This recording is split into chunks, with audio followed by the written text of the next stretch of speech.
Welcome guys to SeeBiz podcast. This is our guest speaker. He's not really a guest here in this place, but we welcome Nadeem Ballaj, Farzad Arani. Shalik Nasir, and let's get started. All right. Let's do it. So today we're here actually to talk about Nadeem Bhai's story. Okay.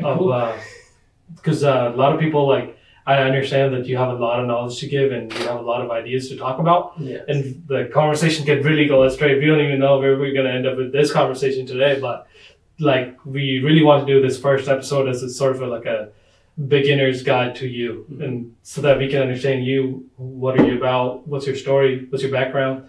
And so that for all the future episodes or content that we're going to film, people are going to know who you are. Yes. So it's really important to get this documented. Okay. Get this on board. Well, who I am, I think is probably not as important. What I've been through, I think is more important. Okay. Yeah. What can help other People. all the years I work, Mhm. how I started and what I've been through, all the hard work I did. And I wish when I start, there is someone to help me. What I achieved in 30 years, that could be done in maybe 5 years. Yeah. That's the major thing. I think we should talk about it and see how we can help others. That way people can benefit. Time is money. Time is one of the most important things. Why they should listen to us if they're not gaining anything. And the best thing I think to gain from experience, which is priceless. This is the major thing. We should learn from the people that has experience. This is the biggest mistake we make. We try to achieve something. Yeah. By ourselves. And we don't look for someone who can help. Who can help. So you mentioned the important thing here is for your story and what you've gone through, right? Yes. So just a brief summary of how did you get started in entrepreneurship, and then from then on, what are things that you faced, challenges that you had and overcame, and that got you to be here and successful today. One thing I asked, actually asked Yasin by we did an episode before him, Yeah. and I asked him how was your childhood, and that opened up some really interesting conversations. He shared how that. yeah. How about we start there? Yeah. How was your Oh my God. How was your childhood? Yeah. Well, I belong to mid-class family. When I was kid, I want to make money. I was really, really young, maybe 7-8 years old. And I had that time 25 pence in my pocket, which is, I get daily 50 pence. allowance? Yeah. Yes. And what I did, I bought the chia seed. Okay. Bought the chia seed, and we had ice in the house, and sugar also. I made a drink, and I started selling it. At end of the day, I made 13 point something, 1370, I think almost 14. Wow. In the first sales, first day. You started with 6? Yeah, it was maybe 7 or 8, maybe. Oh, wow. Yeah, I don't even remember. And then time passed by, and then what I did, I saved up a little bit of money. And then I bought the billiard you play, the snooker, they call billiard, right? Yeah. And I make that, and then I start renting to people. You made the pool sticks? Yeah, no, I did not made it. I the have somebody billiards, to build it for me. Okay. And then you rented it out? Yeah. The cues or the tables? Table. Oh, wow. That's how I started making money. Crazy. Wow. And that was here? No, that's when I was back home. Oh. Yeah, that's how, I start. Mm. I think, this is one of the things I learned. If you want to start a business, start small. This is the biggest thing holding people up. They want to start something big. I think this is the biggest mistake they make. Everybody think, especially when people come to me and they say they want to start business, the first question usually people have, how much money I need? And I usually tell them, you don't really need money, okay? And this is the biggest mistake people make. They save up the money and they invest it in the business, and they're so afraid to take a risk. And if they lose one time, done deal. They never want to do business. The biggest key, doesn't matter even if you have money, try to do small, very small, very small. and then go through the process. Learn, then you can do, slowly can grow. It's not a good idea to start with more money. Like build some confidence, small wins. Yes, Learn especially some when you don't lessons. have no experience. Yeah. Don't be afraid, don't be shy to start small. Mm. This is one of the things people have. They are so shy to start small. And the second is the fear. The fear is the most important thing in a business. When you have a fear, you cannot grow. Yeah, I think in today's day, like with young people, they want to start big. They want big money. They want it quick. They want it fast. They want it easy. So it's hard to think like step 1, step 2, step 3, starting small. Yeah, I recommend, especially to youngsters, till 25, don't even think about making money. Don't even think about making money. Think about learning. Even if you're selling something, your focus shouldn't be money, make money. Should be learn. Because that learning can last you forever. If you focus on money, there's a lot of mistake you can make. And also when you selling a product, you shouldn't be like focusing on money. You should be focusing with your product, how you can help other. If you're helping other with your product, it automatically gonna bring you money. When you're focusing on money, then you start like saving, I can save, cut corners here, there. Yeah. And you less focus on helping other. When you're more focused, should be helping other. That way you can build the best product. When you build a good product, that means you don't really have to worry about, dragging traffic. People like your product, they automatically will, keep coming back to you. Very interesting. Cool. That's a very important lesson, but let's take us back to the conversation where you were growing up. How old were you when you did the pool tables? I was maybe, I think 12, 13. Okay. Yeah. And how was your parents' reaction to what you were doing? My father didn't say anything. My brother came and he found out, I stopped renting, letting people play and charge for each game. Yeah. And he came and he broke it. And he got really mad. He said, man, don't do this. If you need money, you can ask me, but I don't want you to do this. They don't feel, they think, the kids shouldn't be doing this, He's the older brother. Yeah, older brother. Okay. He feel insulted. Yeah. His younger brother is renting this thing out. Mm. And I think that was a bad thing, which I still remember. I hate that, what he did to me. Yeah. I think we should encourage kids to make money. Yeah. Yeah. That way they learn responsibility early age. Yeah, I think We that's motivate kids in a young age. important because in school when you sell something, Yeah. and then the teacher, everyone starts finding out, the teacher finds out, the principal finds out, and then they get mad at you. Yeah. They say, oh, you can't do this, and from an early age they stop that. But I think for the kids, this should be a learning process. Should be. That's why this is the best time when you're young. When you're young, you have no fear. Yeah. When you start learning selling early age, I think it's the best thing to do. And mostly successful people, if you go to back, to their stories, they start early, very young age start selling. Imagine you don't really need money, you're making money. That means that instead this is one of should be a lesson for everyone.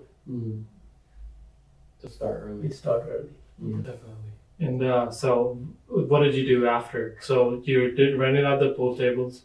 Where did you take it? I did a couple of businesses. Then one of time my aunt brought a game. There was a lot of games, the small ones from England, for me, a gift. Then what I did, I started renting it out to kids.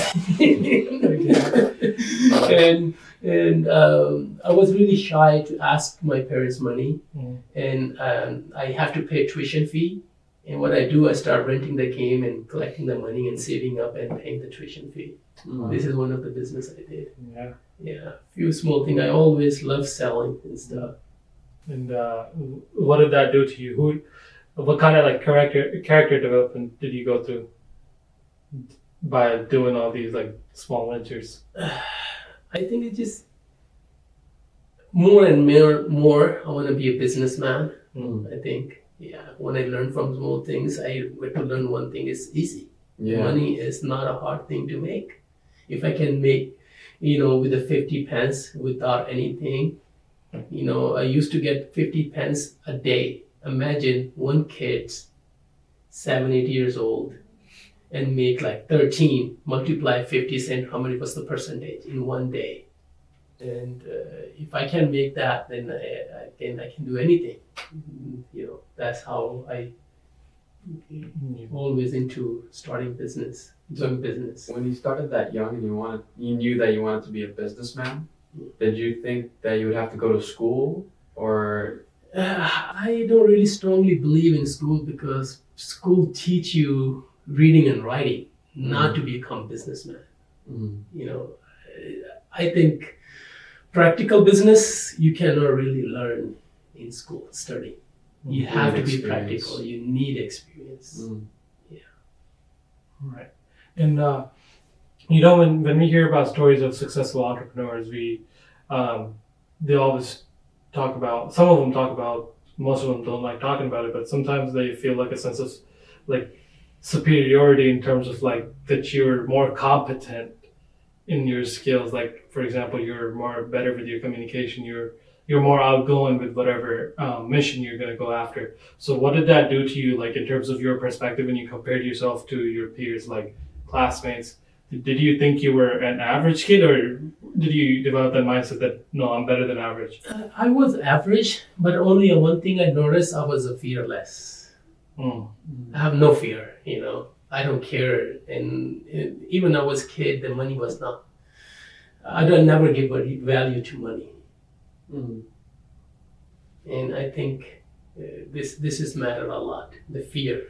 Yeah. In a business, one of the most important thing is a fear. And to especially, there's all kind of different fears. One is fear like losing money. When I start with a little money, start making money, then I think it's money be easy. That means I have no fear. I get to learn one thing, how to control your fear. Okay, awesome. So, what happened after? So at this point, you're like 13, 14. Well, 13, 14. Then I went to England. Okay. Yeah, I was 15 years old, and I, studied a little bit there, and did a little bit part-time jobs there. Always hardworking. Wow. I remember one thing I love to share with the people, especially the youngsters who starting jobs and there are jobs. When I was in England, and I was doing a job, and I was working in the factory ironing pants. And my pay was very minimum. I think it was maybe less than £2, 1.75 I think an hour. Wow. And my requirements to iron pens like 10 pence an hour. An hour. Wow. And what I was doing, I was ironing 30 to 40 pence an hour. Even my coworkers, they tell me like, man, you don't even have to, why you have to work fast, relax. And I just tell them I enjoy this, I don't care. And I feel like working. And I think this habit, whenever you're working for someone, you never think how much you're getting. Always think what you can produce. I think that's also helped me to realize what I'm capable for. Mm.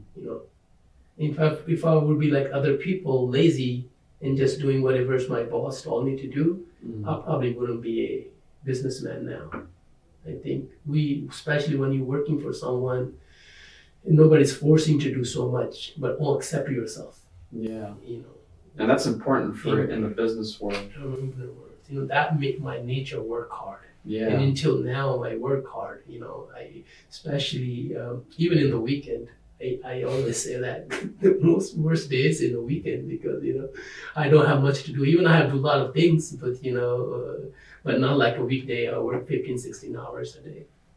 Mm. I think that habit, working hard, is come from like especially when you have no one's telling you what to do and you're just doing it because you like doing it. I think that make you a habit. Mm. I want to ask you so. You're going through kind of a tough time. You're 15, you're working at the factory, you're not making as much money as you need, to survive. what's going through your mind? Like, how are you looking at the future? Like, what are you wishing for? What are you daydreaming about? Because like I'm relating it to my experience where I haven't became successful. So you were at the point where you hadn't seen any success yet, but you always knew that you had that businessman spirit in you. Yeah. But you were stuck in a job and you weren't really exciting. Of course, you were trying to do as much as you can with your output, but like, talk us through like what was your mindset? Like your dreams and visions. I think I was too young to plan a future, Mm-hmm. and which was, I think it was good, and I was working on my skills. Okay. Yeah, that's pretty much. Then I lived 3 years, close to 3 years in England. Then I came to America, Mm-hmm. and I didn't have only one family, friends, and that's all. No, nobody here, and very little bit money. And I don't know what to do. I just came here. By yourself? Yeah, by myself. And I was 17 when I came here. And it was a really interesting story. I didn't have much to do, and I was 3, 4 months, 5 months, I didn't have no job. And one day, one of my neighbor, he asked me, hey, one friend of mine, he worked in a flea market. He said he needed help in a flea market, and would you like to go? I said, yeah, no problem. He said, okay, be ready tomorrow. I'll pick you up 6 o'clock in the morning. They said, you don't have to need to do much. That he's not gonna be there. He has some other employees, but you need to just watch and collect money. I said, okay. I went there. First day, I see the guy. He opened the shops. He wasn't doing much. And a little bit clean here, they did that. And all day long passed, all day passed, and I was like, that's not right. The next day, I went, and then I start doing what I think is need to be done. What I did was a picture shop. He sell pictures, and I clean a lot of pictures, and I open up all the pictures, and did to make it look shop really, really nice. Yeah, like the showcasing. Really, really showcasing. Yeah. They're really good. And then the customers come and start really, really helping them. Start helping them, and then I did whatever I could do the second day. Then I met the guy when he came back and handed over the money, and I told him, man, this work can be done really good. It wasn't not putting enough effort. Yeah. And okay, that's fine. The guy said, okay, can you come next week? I said, okay, yeah, no problem. He used to play hockey, and on the weekend he has to go play hockey, and he leave his shop. And the first day the sale was like I think 400. The second day sale was like maybe 600-700. And then second week I went there, and I really took the control over, and we cleaned up the shop, opened up the pictures, and really I worked hard and make it look shop nice and cleaned up. And when the customers come in, and I try to help him, show him as many pictures as possible. Sometimes it took 1 hour for one customer to show all the pictures, and the customers even if they don't like the pictures, they don't like to not buy it. Yeah. They have. Yeah. And I made his sale from $500 to $2,500 Wow. a day. A day. Yeah, even $2,800 a day, because I was not sitting. I was not sitting all day long from like 6 o'clock till 5 o'clock. Work. When the customers come, try to help him as much I can. And that's how, time passed, and maybe 6 or 7 months I worked for him, and he told me, we discussed, I told him, I'm not gonna be always working for you. I have to start my own business. He said, don't worry, I will help you. And he helped me to start a carpet business. And he told me, this rug, heavy rugs. He said, this is, I think is a good business. If you want to start something this. And he helped me. Wow. Yeah, and I just had like $3,000 that time. Mm-hmm. 90, I think 6 maybe. Yeah. And I won $3,000. We bought some rugs and stuff, and came to swap meet and start selling those. That's how I started business. Wow. Yeah, and I did really, really good. How do you go? What kind of rugs are they? Can you? They are area rugs. Like what? Area rugs, the carpets. Carpets like Yeah. in like center, like Yeah, same for pieces. residential. Yeah. Like where you put a table on. Yeah, Yeah. area rugs they call it. I see. Yeah, small Okay. carpets. That's Got what it is. And that's at the flea market, correct? Yeah, flea market. Okay. And then And how did you grow that business? Like, that business I did it for maybe a year, and then I met somebody, and when he said he want to start a business, can you help me? I went out of the state, came back. Anyways, that's a long story. Yeah, I stopped selling drugs. Something happened when I came back. But anyways, then I started selling some other stuff like sunglasses, hat, watches, gift items and stuff. At the swap meet. At the swap meet, same swap meet when Yeah. I came back from the out of states, and just to make sure, like, this is the Sacramento. Sacramento area. Mhm. Yeah. And when I started selling, and one guy came to me and he said, he don't have good job and he need to make some side money. If he can help me, if I can help me. No, sorry. He asked me if I can give him a job. He said on the weekend, I don't have much to do. If you can give me a job, I said, oh, you don't need a job. Why don't you do? I will give you the product. You sell it, and so you can pay me back and keep your profit. He said, really? I said, yeah, okay, no problem. And I give him the product. When I was selling the same product, and I gave it to him some, and he sold pretty good. And he made $500 profit a day in those days. Wow. And his pay was like only $300, $350, I think, a week. And with my product, and he start average profit was $5,000 a weekend. And then the same thing, somebody else came and I just told them the same thing. Hey, why don't you start? I help you, And I was making a little bit of money in the wholesale, Like my intention was not to make profit. It was just intention was okay. Let's I'm making already money. Why not him too? And that's how I started business. And then people tell other people, hey, Nadeem has a product, I'm buying from him. Why don't you, I make good money. That's how people start keep coming over and over and over. In a few years, I have hundreds customers, hundreds. Customers give a word to mouth, Yeah. What I do, I just come to Los Angeles from Sacramento every weekend, fill up my van, and just go back and give it to whoever's want to get the product. And people keep coming to me. The reason I don't even ask for money. I tell them, sell the product and give it back to me. That's how I started business. So it was like a B2B. Yeah, B2B. Yeah. Wow. I started business with no intention of starting wholesale business, B2B business. I You just started out. yeah. My intention was like just To help people. Just help people, And so many youngsters, kids came, they didn't have much to do on the weekend. And just take the product from me and start selling it. And I remember there was like so many swap meet, every swap meet in that north of California, the people's there, they buying my product, taking my product, and they were selling product, yes. What kind of products were they? Like gift items? Gift items, sunglasses, hat, watches, cell phone accessories. There's a lot of. Where would you get that from? Like what? Mostly product come to LA, Los Angeles, and shop. Get it like Yeah, wholesale. it's wholesale. I see. That's how I started.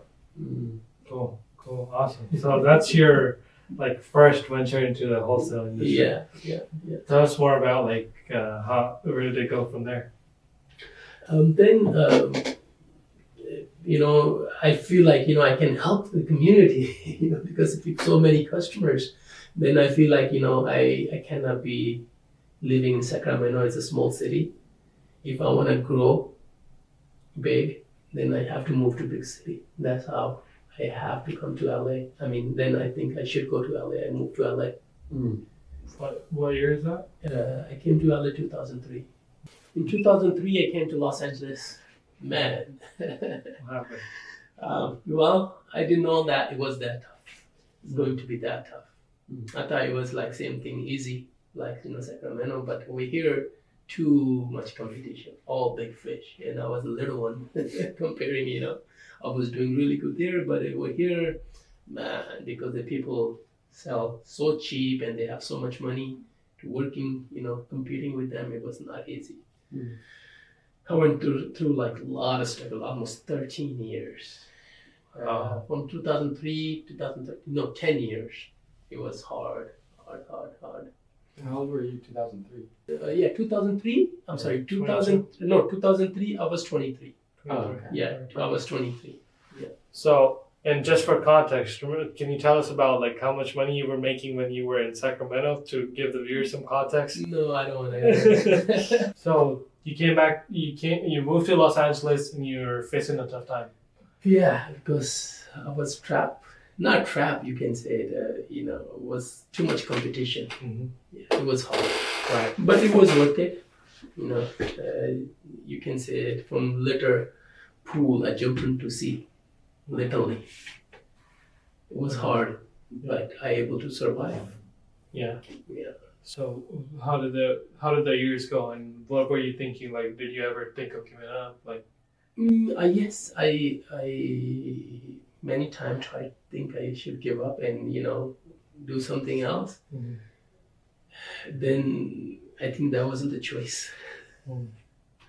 Yeah. And I continue to stick with it and keep trying to launch new product. It didn't have its success. And finally, times come when it's my time. And I launch product, it gets success. Now my product is pretty much everywhere in the United States. Which is With herbal medicine. mm-hmm. Yeah. I launched also a few years back, 2013, one of my successful product was e-liquid for vaping. Okay. Yeah. And after that, I did really good. Then I launched a herbal medicine product Mm-hmm. that worked really, really good. Yeah. Yeah. Cool. So did you manufacture it, or did you Yeah, get I it? manufacture it. It's still too much competition, but I able to. I did a little bit different than average people. This is really what people want to know too, how you can make a successful product. This we should talk about, in other podcast, and just talking how you can make sure you made it right product. Play a big role when you're launching a product. You have to have a right product. And what I did, I'm gonna share it today with the people. Sure. What I did, there was so much competition too. There's so many people were selling the similar product, hundreds, and people were selling the same product. What I did, I made it special machine. The product has capsules, and what I did, there was a machine. You can able to put 500 milligram in the capsule. What I did, I made special meat. I get it made a special machine which can put up to 750 milligram, which is like 2,500. 250 more. 250 more milligrams in the capsules. Wow. And it got more product, and I have to run small machine, slow machine than average machine. I cannot produce as much. I can produce in 500 milligrams. But in the beginning, I seem like it. I'm paying more for the product. But when the customer tried it and they feel, oh, this is good product, without noticing this product has more in it, they feel the product is better. And I don't have to do much marketing. When the people like the product, they word to mouth, slowly Start growing. growing. But the thing to learn, I wasn't focusing so much to make money. My focus was to create a good product. When you create a better, unique, different product than other people, definitely you will have success. Right. So you need to bring value. Yes. I'm kind of curious. How did you go about establishing like what's it called, like distribution networks? Networking, and honesty. I think also matter. Your service also matter. It's just not a one thing. Your credibility is a matter. I'm sure it does. Yeah, it does. It does. Especially when you're dealing with like consumables. Yes. Right. Yes. Okay, so you started that in 2013, and I remember then you had the downtown LA warehouse, Yes. Yes. and then can you walk us through like how do you scale the company from there? Yeah.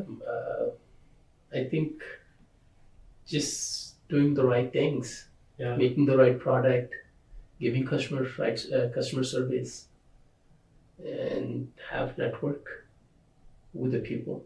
I think is the key. yeah. And how'd you go about like launching newer products? Like, did you discover anything new? Did you make new products? Yeah, continue developing new product. Yeah, It become now is easier for us to develop a new product. You know, we get to learn the keys. What we should, everybody know what make the product success and what product make fail. You know, a lot of people just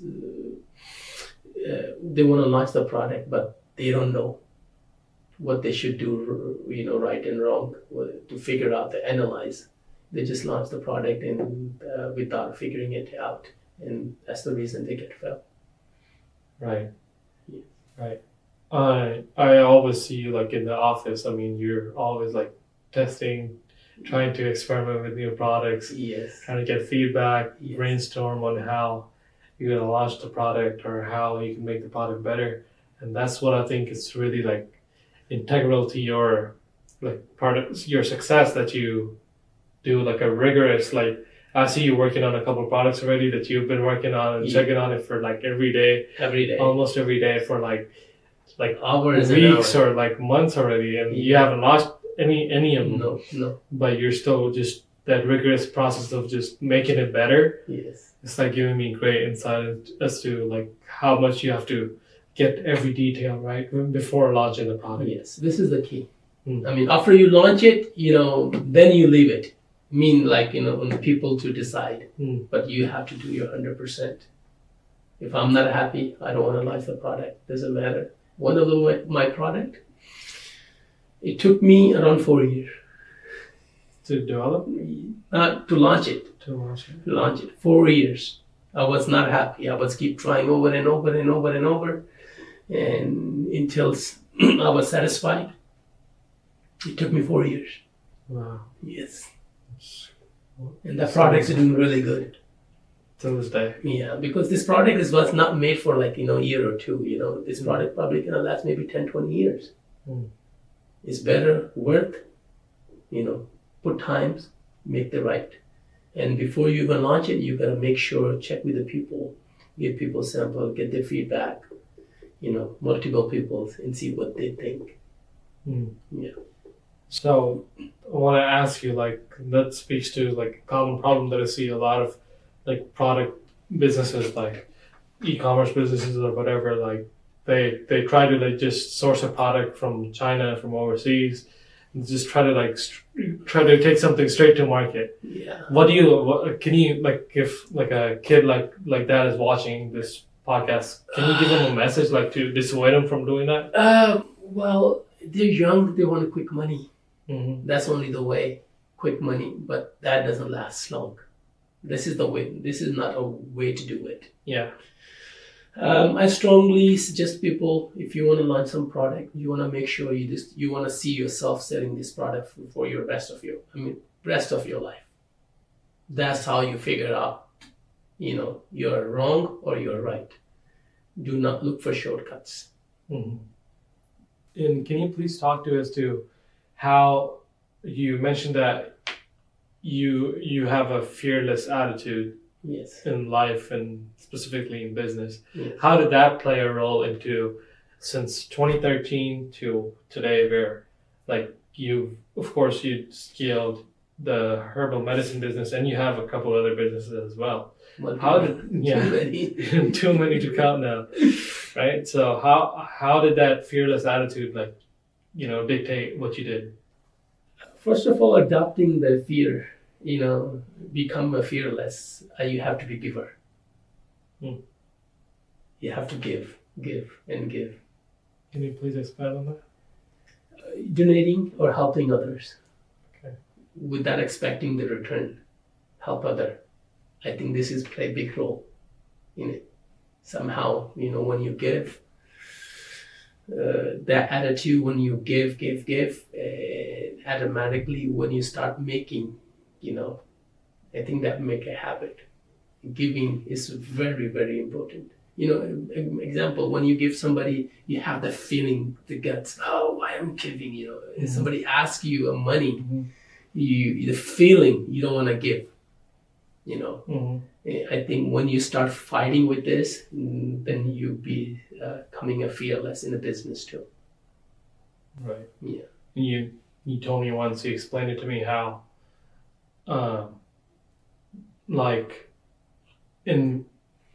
it makes you fearless in reinvesting in your business, correct? Yes. That's a habit actually. Fear is is also a habit too.